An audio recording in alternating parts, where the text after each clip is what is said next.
Comme promis, nous nous retrouvons pour ma palle du Get Out Challenge. Donc c'est parti, on y va.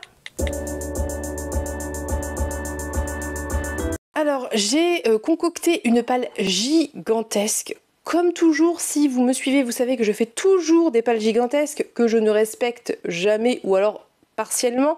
Mais écoutez, là l'objectif pour moi c'est de lire en priorité les livres qui sont déjà hors des cartons en fait, de pas réouvrir des cartons. Donc j'ai essayé de composer avec ce que j'avais. Honnêtement, j'avais de quoi faire. Il y en a quelques-uns que j'irai quand même rechercher dans mes cartons parce que j'ai pas trop le choix et que j'aimerais bien les terminer, mais nous allons y revenir. Donc je vais vous présenter tout ça et puis on va essayer d'attaquer ça tranquillement parce que mine de rien, les 4 semaines vont passer très vite. La première catégorie c'était donc jour de pluie et il fallait lire un livre hors saison et j'ai casé un livre qui fonctionne peut-être, je n'en suis pas certaine, mais en tout cas la couverture fonctionne, je pense.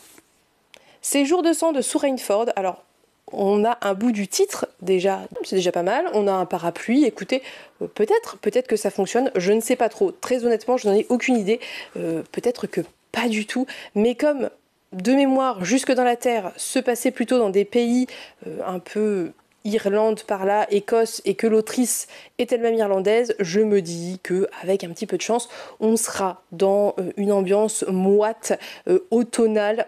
On verra si ça fonctionne ou pas, au pire c'est pas grave. Concernant le résumé, très rapidement, on suit des jumeaux, donc Anna et Adam, qui se relaient jour et nuit pour surveiller le lieu où ils habitent, parce qu'ils sont persuadés qu'il va y avoir une apocalypse qui va arriver d'un moment à l'autre.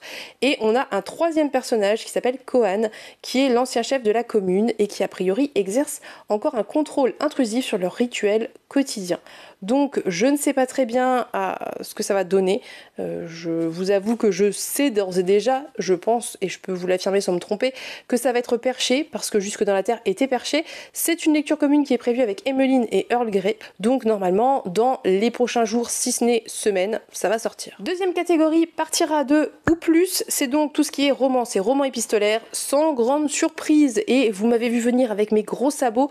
Je vais caser ici Divine Rivals de je sais plus, Rebecca Ross peut-être, je vous remets ça là. Donc c'est le VO Explora Livre de cet été. Je suis évidemment extrêmement en retard. Je n'ai même pas encore proposé la LC de l'Explora Livre, donc il faudrait que je me bouge, mais ça va arriver, promis. Toujours est-il qu'il faut le lire. C'est une romance et un roman épistolaire, en tout cas en partie épistolaire, donc ça fonctionne très bien.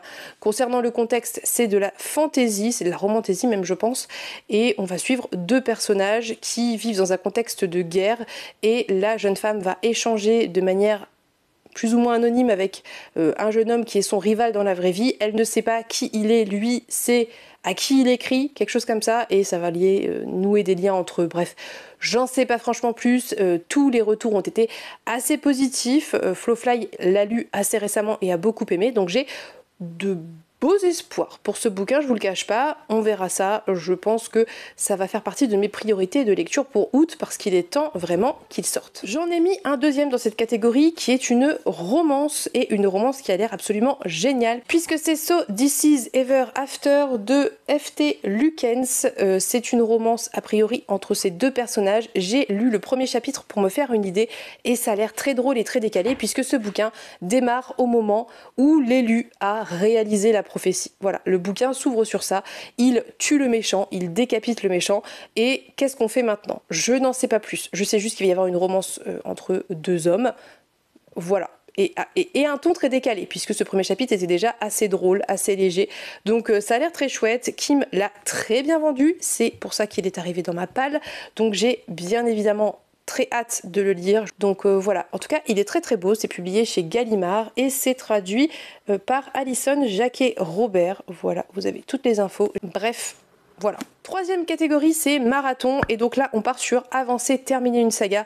Et évidemment j'ai 1000 bouquins qui rentrent dans cette catégorie. J'ai choisi de n'en mettre qu'un, mais ça ne veut pas dire que je n'en lirai pas d'autres et que je les ajouterai pas lors du bilan. C'est juste que là, c'est une lecture commune qui est prévue. Je suis sûre de le sortir dans les jours à venir. Donc je vous le montre, mais on n'est pas à l'abri que je lise d'autres sagas, bien évidemment. Et je parle du livre des radieux de Brandon Sanderson, la partie 1 du livre des radieux, qui est donc la première partie du deuxième tome que je dois lire avec Emmeline. Si je me trompe pas, je crois que c'est celui-là, c'est Livre des Radieux. Bref, peu importe, toujours est-il que c'est pour moi une relecture, donc ça rentre aussi dans la catégorie relecture, mais qu'est-ce qu'il est gros. Bon, c'est une partie 1, il fait 1100 pages, voilà, ça va être incroyable, mais ça se lit très très bien, Rochard. Donc pour moi c'est une relecture, mais en fait je pense, si je ne me trompe pas, que j'avais lu la partie 1 du livre 2 et pas la partie 2, et à mon avis on va lire les deux avec Emmeline, enfin on va lire le tome entier en fait sur août, donc ça me fera avancer qu'un demi-tome a priori, mais c'est déjà ça de prix, et puis de toute façon j'ai très envie de le relire. Quatrième catégorie, c'est Grand Saut, et il faut sortir une relique, et ici je vais sortir La Maison blablabla de T.J. Klune, que je vais lire en anglais, mais c'est encore plus dur à dire en anglais, donc je vous le dis en français. C'est une relique, je l'ai depuis bien trop longtemps, plus d'1 an pour sûr, et je veux absolument lire 4 livres en anglais ce mois-ci, donc un par semaine à peu près. Donc je vais sortir celui-ci parce que d'une part il me fait envie, parce que beaucoup d'entre vous m'ont dit qu'il fallait que je le lise, et d'autre part parce qu'il traîne dans ma palle et c'est dommage, et je pense que vraiment en termes d'anglais c'est assez accessible.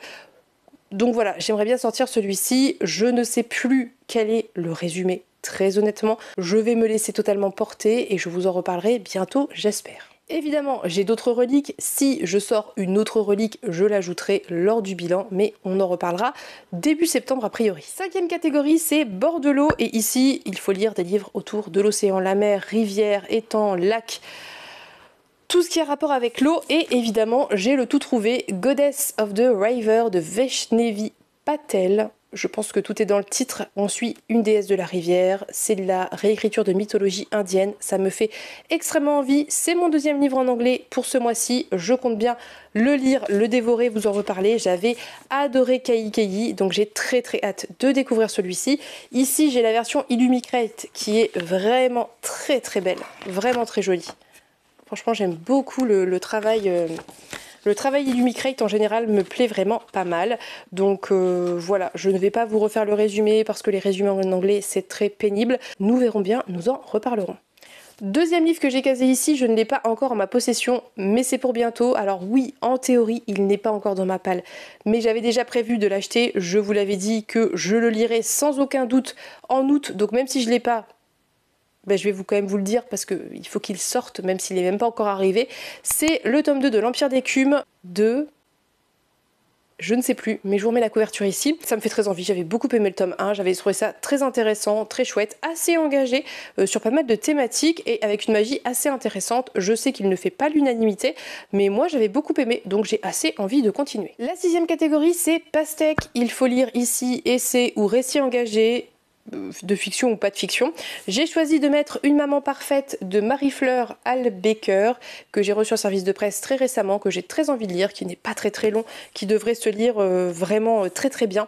Et donc ici on suit une trentenaire qui a envie d'avoir un enfant, qui a une conception assez traditionnelle de la famille, mais qui en parallèle de ça est féministe et assez engagée a priori, et je pense que ça va mettre en avant les contradictions sociales peut-être, les contradictions aussi internes, même quand on est féministe. J'en sais pas grand chose, si ce n'est que j'ai vu d'excellents retours dessus, ça avait l'air assez drôle, assez décalé, mais en même temps très engagé sur les thématiques, donc j'ai bien trop hâte de le lire. Je pense que ça va me parler et je vous en reparlerai très bientôt. Je pense que ça sera une de mes prochaines lectures parce que vraiment c'est un petit format qui peut se lire en un après-midi. Je n'ai rien mis d'autre dans cette catégorie, encore une fois, et je vais arrêter de vous le répéter à tout va, je ne suis pas fermée à lire d'autres choses, et dans littérature et récits engagés, plein des livres que je vous ai montrés et que je vais vous montrer le son et rentre dedans, mais nous verrons. Si je sors un petit essai, j'aimerais bien, mais je crois que tous mes essais sont en carton et c'est pour ça que j'en ai pas mis. La septième catégorie, c'est Dernière chance, et ici on sort des livres mis en pause. J'en ai mis 3 dans cette catégorie, j'en ai plus que ça en pause, on verra ce que j'arrive à faire ou pas.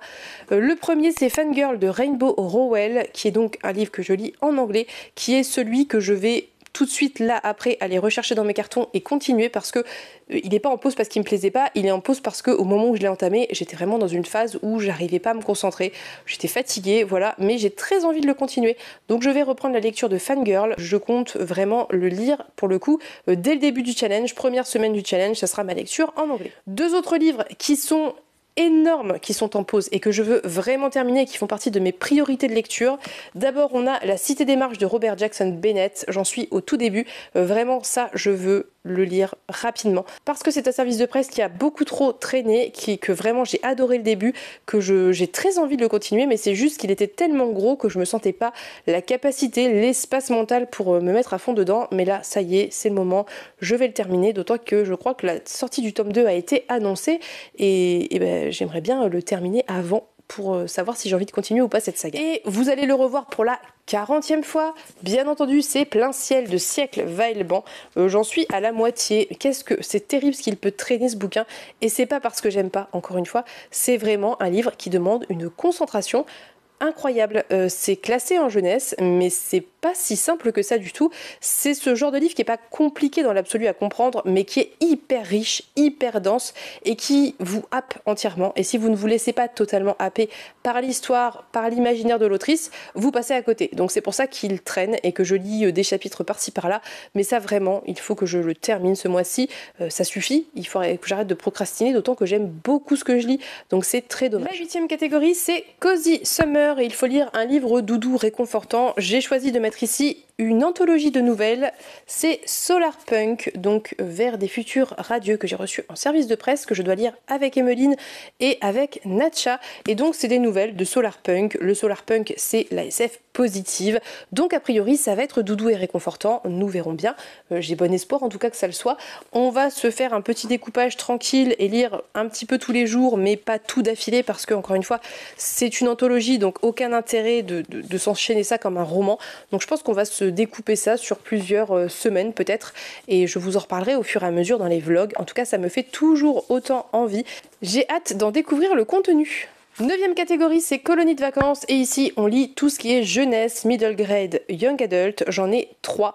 Le premier est en carton, mais je sais où il est, donc ça devrait être accessible, et c'est Bord de terre, le roman que je veux vraiment lire sur ce mois d'août, puisque je voulais faire une vidéo où je compare le graphique et le roman, et je suis persuadée que ça va très bien se lire, donc je voudrais arrêter de procrastiner ce livre et m'y mettre, donc je le mets ici. J'irai le sortir quand je serai pour le lire, mais vu que j'ai été très très sérieuse sur le contenu de mes cartons, je sais exactement dans quel carton il est, donc ça devrait aller pour le retrouver. 2 autres young adults que je veux lire, il y a d'abord Magie et sentiments d'Ariel Holz, explore un livre pour lequel je suis extrêmement en retard. Il faut que je lise concrètement, parce que ça serait bien que fin août avec Pénélope et je sais pas qui encore, mais nous verrons bien, nous faisions les lives, ça serait vraiment très chouette, d'autant que j'ai très envie de le lire, donc voilà, je vais le sortir sur ce mois d'août tranquillement. Je ne me souviens plus très bien du résumé, si ce n'est ce que Kim m'en a dit, à savoir qu'a priori on suit des humains qui vivent sur Terre, des humains qui vivent sur la Lune. Il y a une ambiance un peu steampunk et il y a une sorte de mariage arrangé entre les deux peuples humains pour créer des liens. Je n'en sais pas grand chose de plus, en tout cas je suis très curieuse de le lire et je vous en reparlerai, je l'espère, bientôt, puisque lui aussi pour le coup est en haut de la pile, dans la mesure où ça fait longtemps qu'il aurait dû être lu. Dernière jeunesse que j'ai casé ici, c'est un service de presse qui fait partie de la rentrée littéraire. C'est Le chemin de la dame de Marie-Noël Pichot. Je vous invite à aller voir la vidéo Book Haul Book Mail, qui n'est pas encore sorti au moment où cette vidéo sort, mais qui sortira le lendemain. Demain pour vous normalement, si tout va bien et que je me suis bien débrouillée. Sinon j'en ai parlé en vlog, je crois que j'ai fait le résumé en vlog. Bref, on est dans de la réécriture de contes post-Première Guerre mondiale. C'est un peu un mélange historique fantastique qui a l'air très chouette. On en reparlera bientôt, puisque lui, pour sûr, je vais le lire, puisque je vous ai promis une vidéo rentrée littéraire et que j'aimerais le lire avant sa sortie. Je crois qu'il sort le 22 août ou quelque chose, en tout cas par là. Donc normalement, on en reparle très bientôt. La 10e catégorie, c'est la catégorie chill, où on fait soit une relecture, donc moi, vous savez, j'ai le Sanderson qui rentre dans cette catégorie, ou alors où on lit un petit livre, et j'ai choisi de sortir ici Matriarchie, donc de Flore Chérie, qui est donc ce récit où il y a un parti politique féministe qui a été élu, et donc il y a toutes des questionnements autour des droits civiques des hommes. Bref, je ne veux pas relire le résumé, je vous en reparlerai quand je l'aurai lu. Il est assez court, il fait 219 pages, voilà, ça devrait très très bien se lire.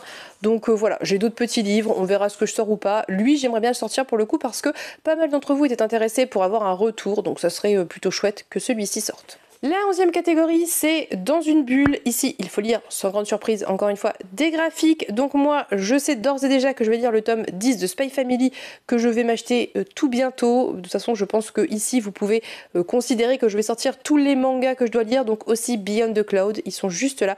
Donc tous les mangas qui traînent, qui sont dans ma palle depuis trop longtemps, là, je vais les sortir sur ce mois d'août. Je vais même sûrement en acheter et en lire d'autres. Je vais pas tous vous les détailler, on en reparlera lors du bilan. Mais je compte aussi sortir ceci, donc c'est la BD Bord de Terre. Bien évidemment, je vous ai parlé du roman, je vous parle de la BD en toute logique. Bien évidemment, du coup, je vous présente la BD. J'adore les graphismes, ils sont très beaux, très, je sais pas, très pastel, je pense qu'on peut dire.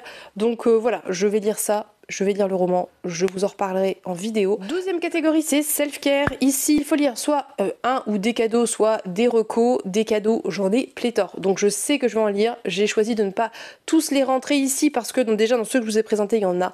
Ça serait un peu compliqué si je devais commencer à présenter les livres plusieurs fois. Donc j'ai choisi de vous présenter une recommandation. Et c'est L'Enfant de poussière de Patrick K.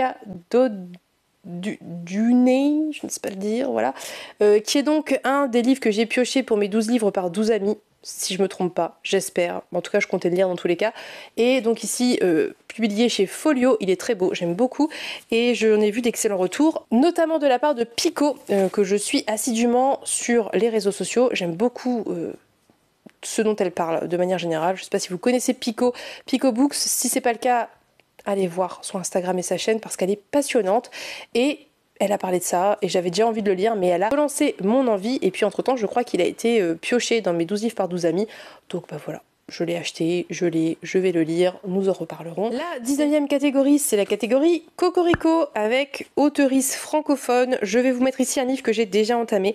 Vous allez me dire c'est un peu de la triche. Oui, mais j'ai lu 30 pages, vraiment très peu. Et là, pour le moment, je le mets en pause jusqu'au début du challenge. Je vais essayer de sortir d'autres trucs. Je vais juste avancer ma lecture en cours sur liseuse, ça serait pas mal. Soit, donc c'est Peine de mots perdus de Jean-Laurent Del Socorro, qui est donc de la fantaisie historique, on peut dire. Et ici, on va suivre principalement Axel, qui est la capitaine de la compagnie du chariot, compagnie de mercenaires qui était engagée par Henri III jusqu'à ce qu'il soit assassiné et qui là est engagée par, du coup, Henri IV. Donc voilà, j'ai entamé, j'ai vraiment très peu lu, hein, franchement, je pense que vous m'en voudrez pas de le caser ici. C'est très chouette, j'aime beaucoup ce début, j'ai très hâte de continuer, je le reprendrai lundi, donc demain pour vous, et j'essaierai de le terminer, mais je vais peut-être me concentrer un petit peu ce week-end sur d'autres lectures, et puis voilà. Et puis de toute façon, si vous commencez le challenge le week-end avant la date officielle, il y aura personne pour vous fouetter dans tous les cas, hein, donc vous faites à votre sauce, bien évidemment, et on en reparle pour sûr dans le prochain vlog. 14e catégorie entre amis où il fallait lire un livre emprunté, trouvé en boîte à livres et j'ai étendu ça à acheter d'occasion et je voudrais beaucoup lire 10 de Marine Carteron qui est un thriller young adult où on suit 10 personnes qui vont dans un manoir sur une île, 3 adultes, 7 adolescents, 10 coupables, une vengeance et donc on est sur a priori une sorte de télé-réalité, j'en sais pas plus, j'ai toute confiance en Marine Carteron, vraiment, et ça pour le coup, ça va sans aucun doute se lire comme à rien parce que le Rouergue propose des livres assez aérés, très lisibles, qui se lisent très bien, et puis Marine Carteron, hein, voilà, je pense que j'ai rien à ajouter, c'est l'autrice de Palace, donc bien trop hâte de le sortir, d'ailleurs tellement hâte que je l'avais même pas mis en carton pour le lire rapidement, donc il est ici, il me regarde, il attend que je le sorte et que je vous en reparle.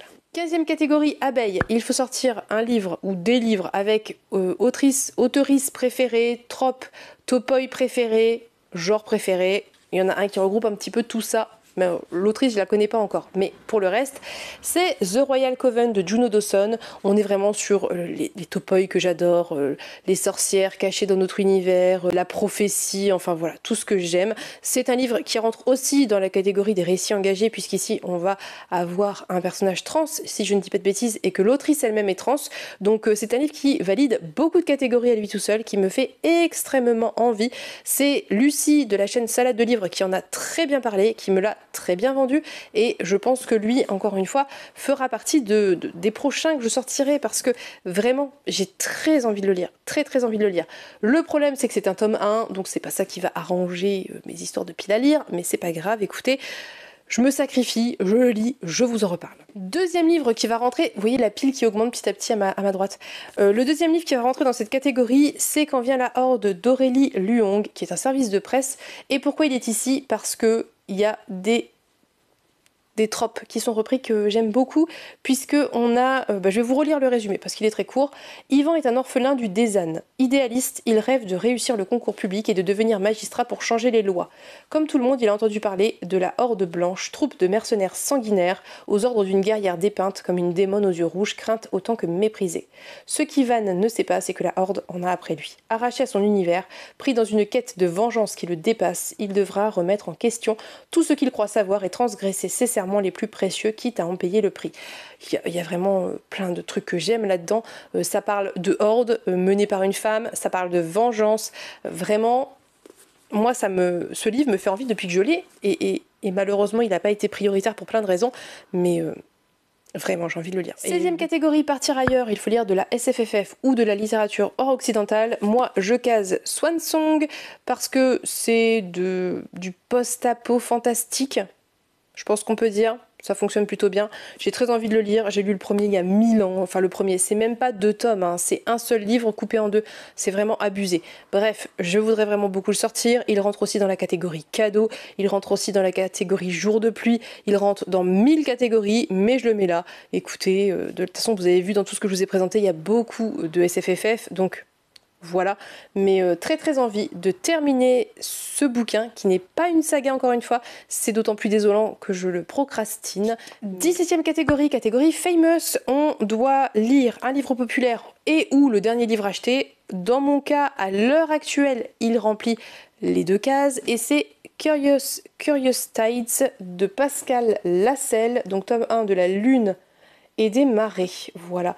Pareil, lui il rentre dans la catégorie où il faut lire des livres au bord de l'eau, enfin je veux dire le titre et la couverture vous disent clairement que ça va se passer dans la flotte, mais soit. Donc écoutez, pourquoi je l'ai pris en collector? Parce qu'il y avait la cagnotte Gibert, je comptais le prendre en brochet, tout simplement parce que je trouve que c'est vraiment trop cher, mais j'avais la cagnotte Gibert, je me suis dit allez, petit craquage, et je l'ai pris, et voilà, il est là devant vos yeux, il est très beau, hein. Honnêtement, de toute façon Big Bang en général ce qu'il propose c'est magnifique, et c'est très difficile pour moi de résister, mais bref. Voilà. Toujours est-il qu'ici, on suit Emory qui est étudiante à Aldrin, la prestigieuse université de magie lunaire, qui ne possède que des aptitudes de guérison rudimentaires jusqu'à ce qu'une nuit, dans les grottes marines traîtresses de Dovermer, la mort emporte un groupe de ses camarades de classe dont son amie Romy et la laisse seule survivante. Dès lors, Emory est accablée de pouvoirs étranges et impossibles qui détruiraient sa vie s'il venait à être découvert. Elle doit se tourner vers Baz, le frère de Romy, un adolescent reclus, familier des magies les plus sombres. Voilà, on verra bien. Je pense qu'on peut s'arrêter là. En tout cas, il me fait très envie, il est très beau. Oui, j'ai pas résisté, j'ai été faible. Ça fait des semaines, si ce n'est plusieurs mois maintenant, que je le vois en librairie, qu'il me dit prends-moi, regarde-moi, je suis magnifique. J'avais la cagnotte Gibert, et du coup voilà, il est entre mes mains, c'est tout, c'est comme ça. Donc j'espère qu'on en reparlera bientôt, j'aimerais bien le sortir. C'est pas ma priorité, hein. Je vais pas vous cacher que là pour le coup, commencer une saga, c'est pas du tout ma priorité. Mais si jamais, il est là. Enfin, dans la catégorie bonus, j'ai casé 2 livres qui rentraient encore une fois dans d'autres catégories, mais écoutez, je les ai mis là. Premièrement, il y a un livre que j'ai pas payé, qui était un livre offert pour l'achat de 2 poches. J'ai acheté 2 poches et je l'ai choisi. C'est L'hypnotiseur de Lars Kepler. Je sais pas pourquoi, je crois que quelqu'un en a parlé il y a pas longtemps et ça m'a hypé. Alors c'est un thriller, il est énorme, mais ça me fait hyper envie. Donc ici on suit un psychiatre spécialisé dans le traitement des chocs et traumas aigus, qui a été longtemps un véritable expert en hypnose médicale, et une séance d'hypnose a très mal tourné, donc il a arrêté. Sauf que 10 ans plus tard, l'inspecteur ou l'inspectrice le réveille en pleine nuit parce qu'un adolescent a assisté au massacre de sa famille. Il est hospitalisé inconscient et en état de choc, et l'inspecteur veut l'interroger sans tarder, car tout indique que l'assassin est maintenant aux trousses de la sœur aînée de Joseph, mystérieusement disparue, et donc le seul moyen pour ça, c'est l'hypnose, et j'imagine bien que ça va partir en cacahuète cette histoire. Ça me fait très envie. Franchement, en ce moment, j'ai envie de lire du thriller, ce genre de bouquin là qui se lit bien, où on vous retourne le cerveau. Je pense que Lars Kepler est un petit peu une référence dans le domaine, donc j'ai choisi celui-ci dans les livres qui étaient offerts. C'est celui qui me faisait le plus envie, même si c'est un pavé. Dernier livre que je mets ici, parce que c'est une lecture commune prévue, c'est le livre qui refusait de brûler de Marc Lawrence. C'est un cadeau, c'est de la SFFF, voilà, je vais pas vous la refaire, vous aurez compris pourquoi je le mets ici, parce que j'avais mis d'autres livres ailleurs, tout simplement. Donc ici, on suit Evar qui est prisonnier d'une salle remplie de livres, et Livira qui vivait aux confins de la civilisation où rôdent des cauchemars où nul ne se rend. Elle est arrachée à son village et elle se consacre à l'étude des mystères qui irriguent la grande bibliothèque, cœur battant du royaume. Ils n'étaient pas censés se rencontrer dans la bibliothèque, leurs chemins se sont pourtant croisés. Je veux pas forcément savoir plus, voilà, je vais me laisser porter, c'est un cadeau de mon frère, il est de toute beauté et je dois lire avec Cécilia, donc voilà. Je le mets là. Et c'est tout, et c'était long parce que comme à chaque fois, au lieu de mettre un seul livre, j'en mets 25 et forcément du coup ça prend 1000 ans. J'espère qu'au montage je vais réussir à réduire ça au maximum. Vous pouvez dire coucou au petit chat grognon qui est trop mignon, regardez-le. Ce petit... Oh, il soupire. On va voir ce qu'on peut faire. Je sais d'ores et déjà que je lirai sûrement d'autres choses que j'avais pas mis ici. Et puis j'en lirai pas plein que j'avais mis ici. J'ai quand même quelques priorités, notamment terminer ceux en cours. Déjà, priorité numéro 1. Et il y en a quelques-uns qui me font très envie dans le lot. Donc nous verrons bien. Vous serez tenus au courant au fur et à mesure dans les vlogs hebdomadaires. N'hésitez pas à me dire si vous avez fait votre palle et à me donner quelques titres, je suis très curieuse. N'hésitez pas à reprendre des templates que je remets en barre d'infos et à les partager sur les réseaux sociaux ou à les utiliser pour vous. N'hésitez pas à me dire si ma palle vous parle, si vous voulez que je lise absolument certains livres en priorité parce que vous voulez absolument mon avis. Voilà. En attendant, je vous souhaite à tous et toutes une très bonne fin de week-end, une très bonne semaine si vous voyez ça lundi. Je vous fais des bisous et on se dit à demain pour, normalement, si tout va bien, le book haul book mail. Bye bye!